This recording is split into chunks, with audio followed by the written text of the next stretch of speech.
Peace and blessings, my brothers and sisters. Cousin Kevin, you got to come home out more often, child. Lord have mercy. Child, you took me back. You know, family reunions, this is a time of year when we all going back to family reunions. And Sunday morning we had that, final, everybody comes together for their spiritual journey home. And we always have somebody, I thought of Paul Robeson here, and just listening to the dynamics of your voice. Will you marry me?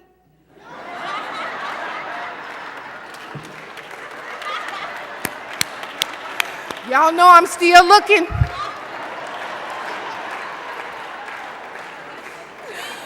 Look, that's on my image board. I did that at the Burning Bowl, okay? I was open to receive, all right? So thank you so much. Oh, he opened. Okay, watch out now. Oh, he's already married. Oh, snap. Girl can wish, okay? Anyway, it's the greatest honor and privilege that I could ever do or be than to serve Reverend Sylvia in this congregation. She's more than my girlfriend. She is my minister. She is my teacher. She is my mentor. She is everything I aspire to be, could be, want to be. She's an example of how to do it and do it with grace and style and dignity. I looked at her this morning and I thought to myself, I love the story of Joseph and the multicolored coat. She Josephine.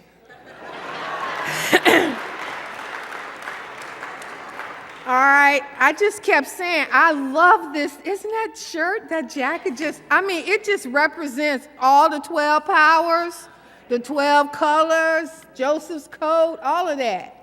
So she showed up. And Joseph, just like Jesus, was a radical. Okay, they just wasn't spiritual. They were radical spiritual enforcers.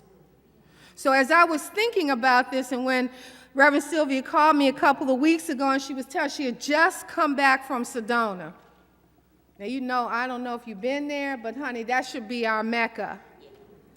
Everybody needs to experience Sedona, because there are stars in the sky that are just illuminated and magnificent. They are beyond expression.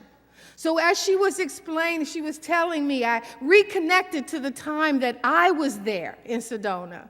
And I was feeling the vibration and sharing the story and seeing the stars as she was sharing her experience with me. And I said to her then, "Twinkle, twinkle, little star, how I wonder what you are. Up above, the world so high, like a diamond in the sky." When's the last time you saw a star? In this city. Think about that for a moment. We are so caught up with this high-powered technical energy that we don't get an opportunity to feel what true illumination is. Everything is kind of, what's the word I want to use? It's not real in the essence that everything is now created in lieu of. It's not the real deal. In other words, it's a reasonable facsimile thereof. That's what I wanted to say. And that's the world we live in right now. We don't take the time or the energy to just separate ourselves from all of the chaos and confusion that are going on in the world right now, and be reminded of how wonderful this creation we call Earth is, and what God had in mind in the process of creating that, for us to feel and see and touch and taste the true essence of everything that God is. As I was listening to Kevin singing, and I was listening to Richard. Ain't Richard something? He show us. He can do anything with them fingers. I'm telling you, that piano playing is just mind-boggling when you can have a cast on your finger and play the piano anyway. That's just amazing to me, but that's what happens here at Unity. We are just amazing. Okay? But as I was thinking about singing and hearing hymns talk about, I could see my ancestors, you know, walking, talking, sharing, praying their way to the promised land. I remember when we were talking about stars, the same star that led the wise men to the manger to recognize Jesus were the same stars that he looked upon from the Garden of Gethsemane. That through our tears and through our cheers, the stars were always there to lead and guide and work with us to maneuver through the chaos and confusion of this life we call here on earth. How we can maneuver through the negativity and continue to be positive lights of love in spite of what others may think and say. You know, when we can recognize that we are all one, we are not separate by anything except our imagination. That's what separates us. We are inextricably combined like the colors of Reverend Sylvia's multicolored coat. One thread would change, the absence of one thread would change the entire feel of the garment. Humankind could not exist without you. The absence of one thread of you, the color of your hair, the color of your skin, the masculine or feminine energy that you contribute to the whole, that's who we are as humankind. K-I-N-D. We are human beings, here to be humankind, to share the light and love of God that dwells within us all. And we know better. And when we know better, we do better. Stars are not accidents. You know, we celebrate with stars, from the American flag to the green room on a celebrity door. We use stars to represent our divinity as well as our celebrity. How important we are, we acknowledge with a star. And the second stanza of that, it says, when the blazing sun is gone, when there's nothing to shine upon, then you show your little light, twinkle, twinkle through the night. So it don't matter what size your star is. Every contribution you make is as important as the star that led the wise men to the manger, to the twinkle, twinkle star in the Garden of Gethsemane. Through your highs and your lows, there are stars there to be divine representatives to you, that all is not lost. That when you look up, there's a presence, there's a path, there's somewhere to lead you and guide you along the way. Harriet Tubman led slaves to freedom by following the stars. NASA charged the stars to get to the moon. The stars are used to guide us and direct us, yet we have so little relationship with them. Shoot for the moon and hit the stars. That means something. When you wish upon a star, means something. It means that you are bringing your vibration to the highest level of consciousness and awareness. Stars can be used to dream about your success. When when you dream about stars and when you look to the stars, remember, some time ago I told you about the 5 fingers of success or following your own. Put your hand up in the sky and see those stars leading you. Thumbs up, you're okay. 1 finger, take me down that road. Let me flick away that fear. Let me engage in things that I can do and be, and let me not sweat the small stuff.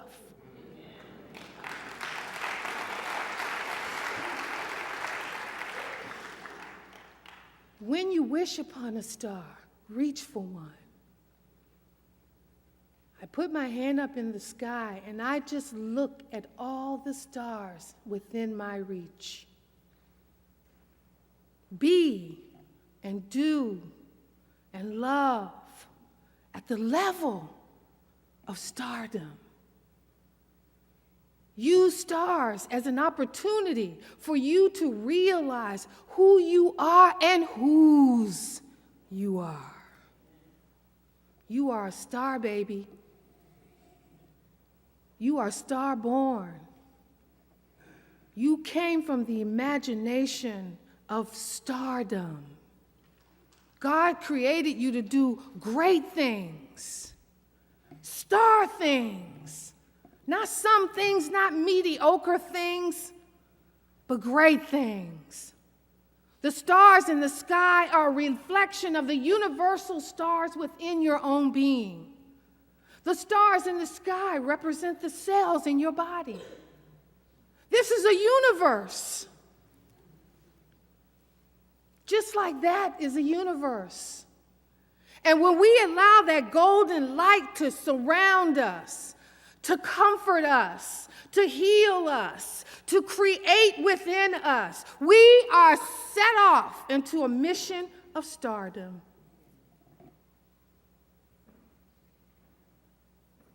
I am so grateful that I know how to dream. My purpose here is to be whatever it is God has intended me to be. Every morning I wake up, I say 2 things. Thank you, and what would you have me do?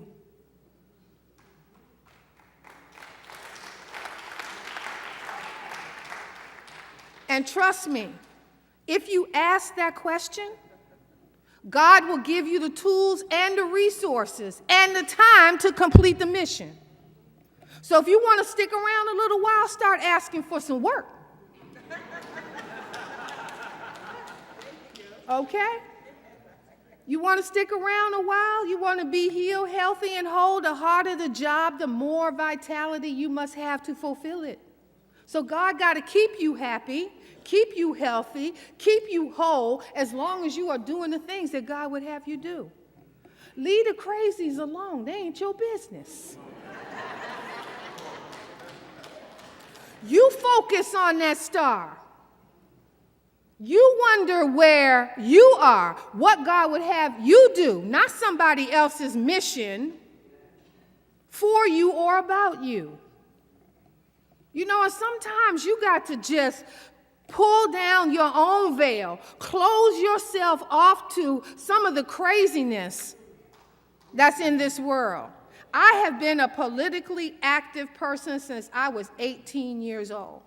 I have worked in or on a campaign ever since I was 18 years old. This is far beyond my scope.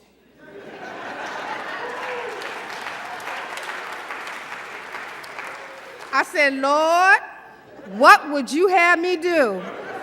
And the Lord said, not this. Now, that doesn't mean that I don't participate.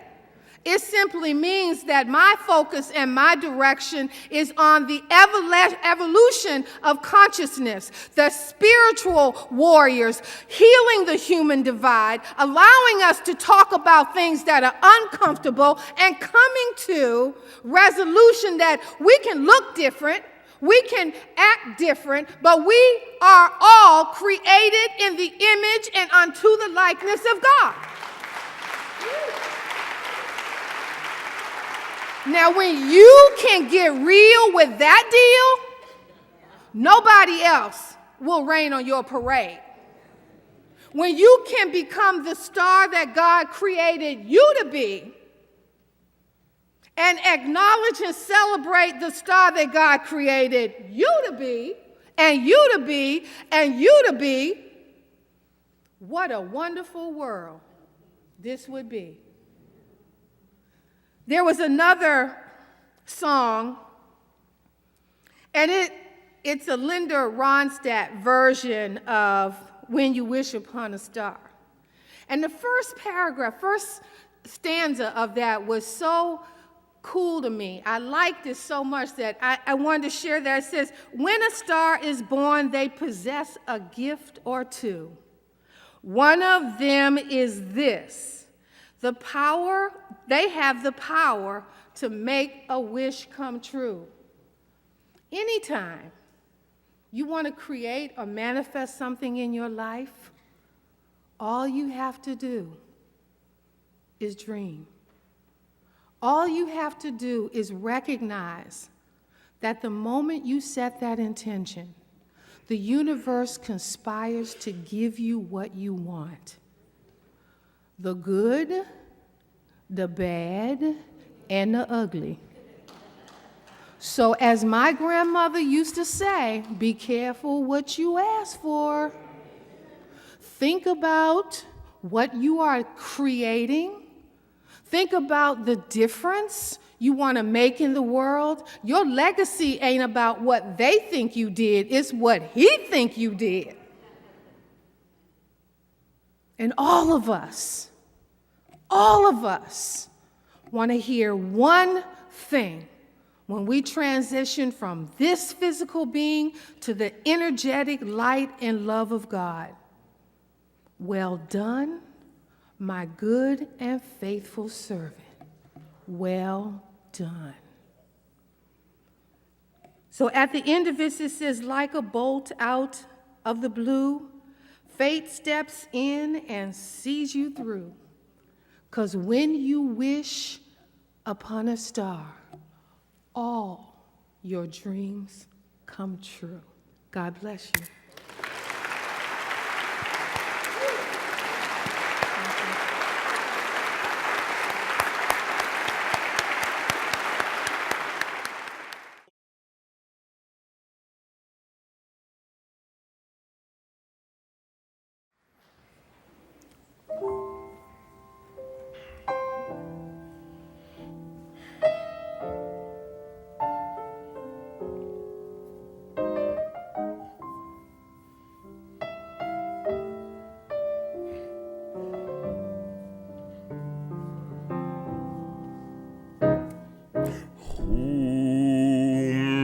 The mountains, who made the trees, who makes the river flow to the seas, and who hung the moon in the starry skies. Somebody bigger than you and I, who makes the flowers bloom in spring, who gives a robin a song to sing, and who sends the rain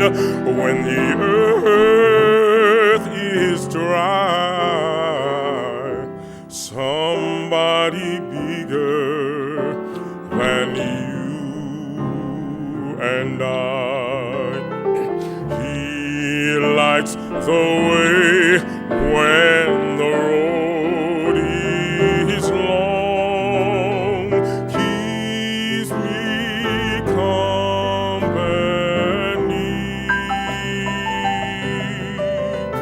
with love to guide you.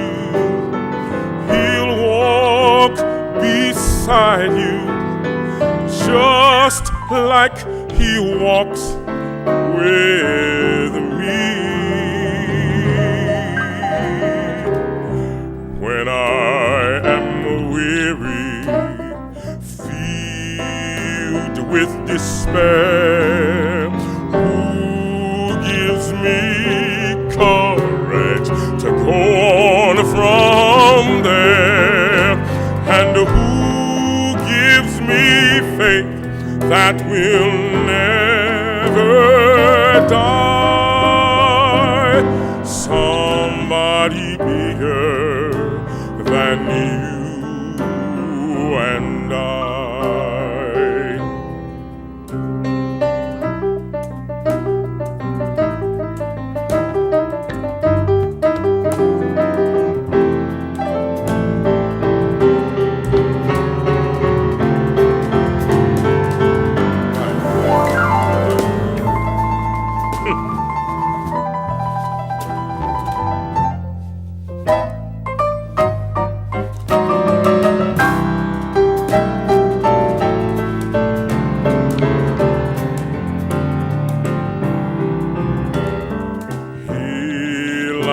The way when the road is long, keeps you company